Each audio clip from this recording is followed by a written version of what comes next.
వేసుకుని తిరిగిన ఊరంతా. ప్రజలు మార్పు కోసం ఓటు వేసారని నాకు స్పష్టమైన అవగాహన వచ్చింది.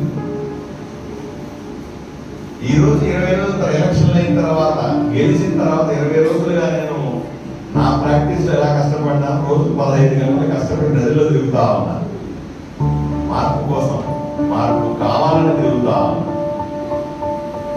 ప్రైవేట్ ప్రాక్టీసుల్లో కూడా మార్పు కావాలని కోరుకుంటా ఉన్నా. పాజిటివ్ సైడ్ మార్పు ఉండాలని నేను కోరుకుంటా ఉన్నా.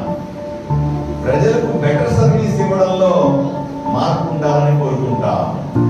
ఆరోగ్యశ్రీ అన్ని క్లినిక్లకి, అన్ని హాస్పిటల్కి, ఈహెచ్ఎస్ అన్ని క్లినిక్లకి, అన్ని హాస్పిటల్లకు ఉండాలని, అన్ని అఫిలియేషన్లు అందరికీ ఉండాలని కోరుకుంటా. దానికి వీలైతే తప్పనిసరిగా నా ఇన్ఫ్లుయెన్స్ అంతా వాడతానని మీ అందరికీ హామీ ఇస్తాను.